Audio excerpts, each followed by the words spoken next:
So all the regular entities have been converted into tables, and you can see I put all of their attributes in there except for the multi-valued attributes, because if you recall, those are different.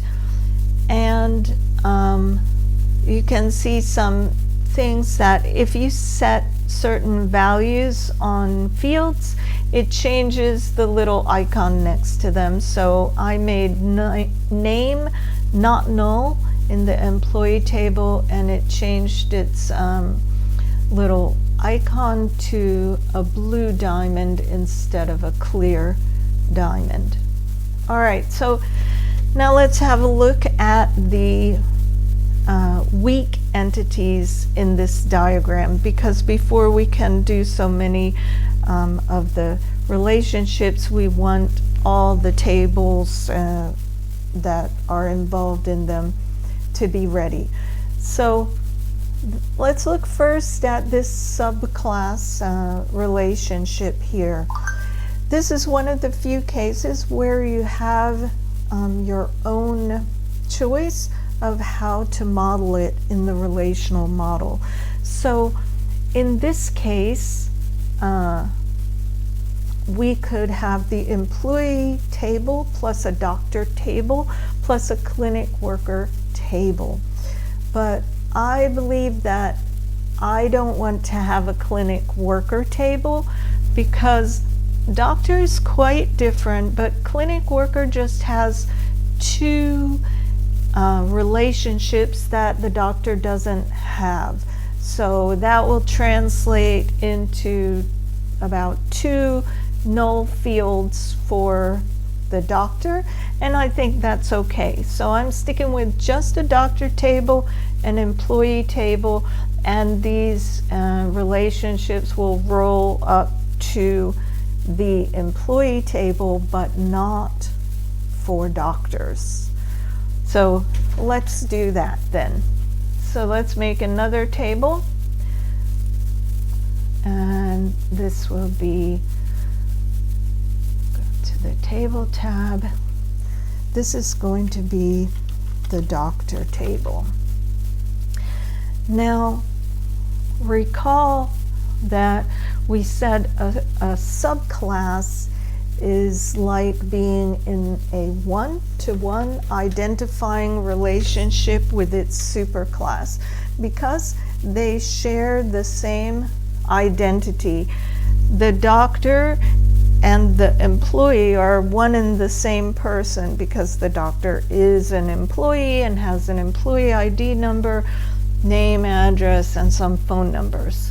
So the way we set that up here is we're going to look down here, and we see a lot of relationships: one-to-one not identifying, one-to-n not identifying, one-to-one identifying.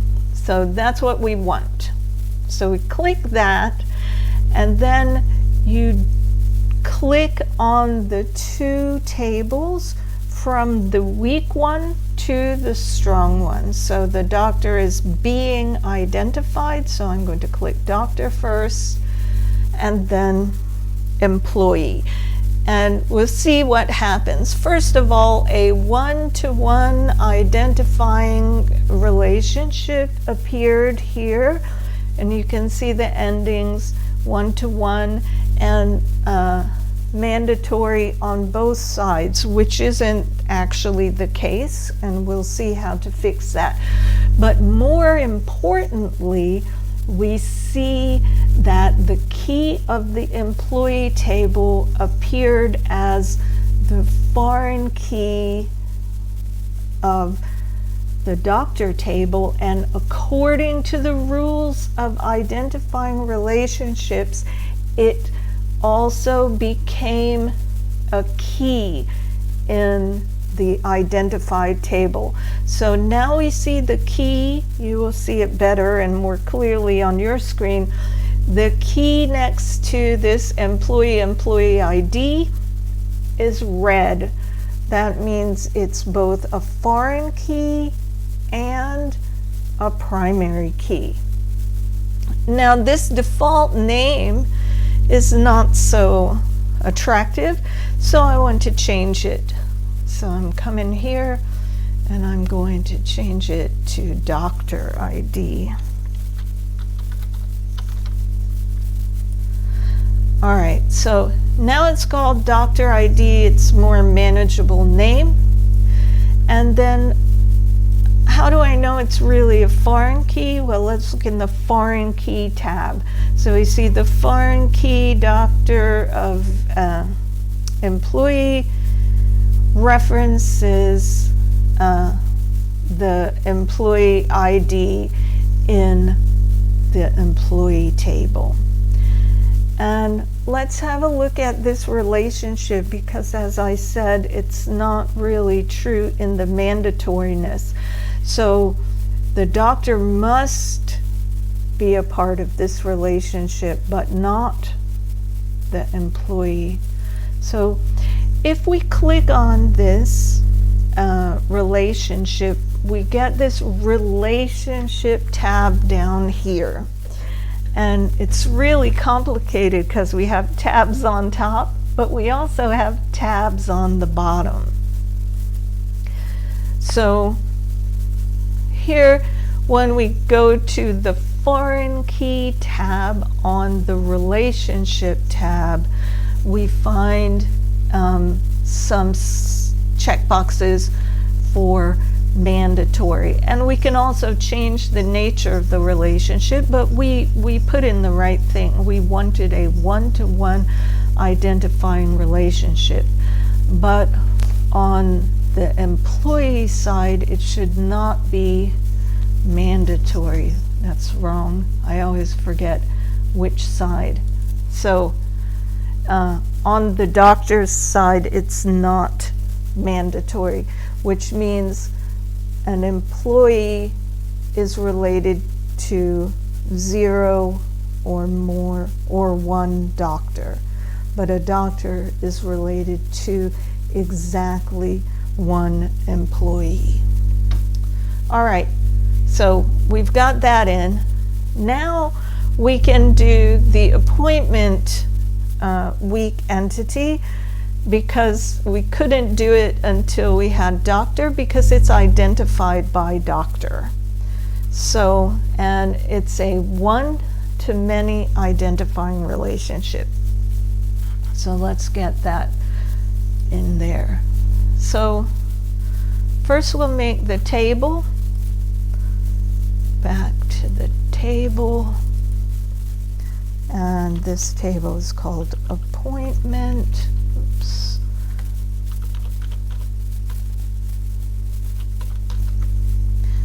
All right, so the appointment table is in a one-to-many identifying relationship with doctor.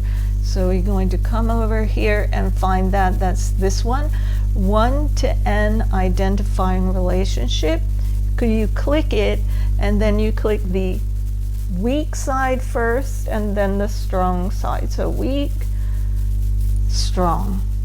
All right, look what happened.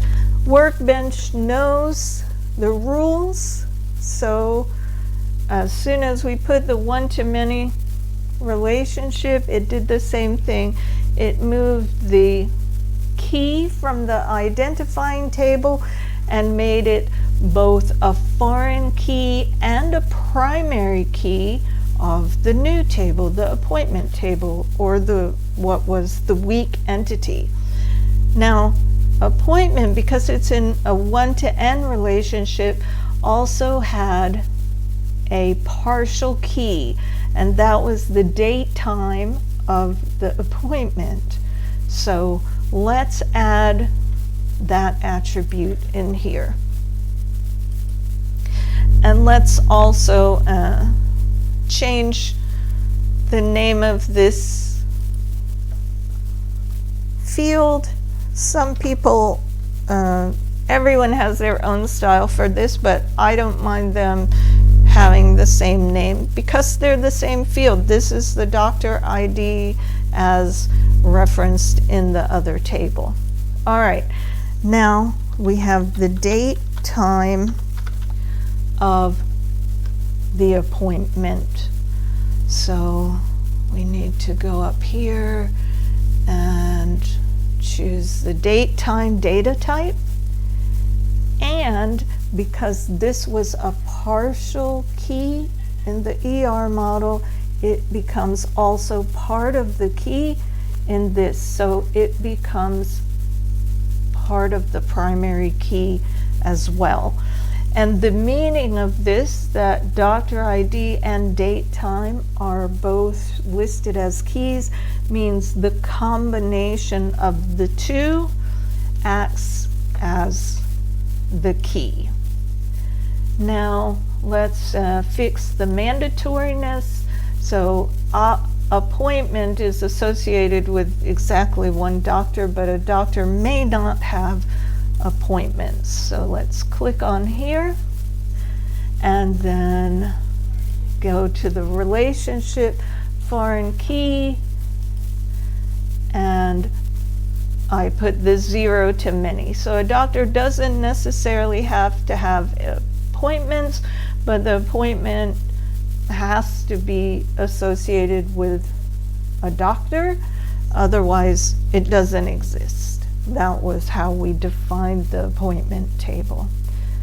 All right, so we'll come back to this once I've put in the rest of the attributes for these, and then we'll do the relationships.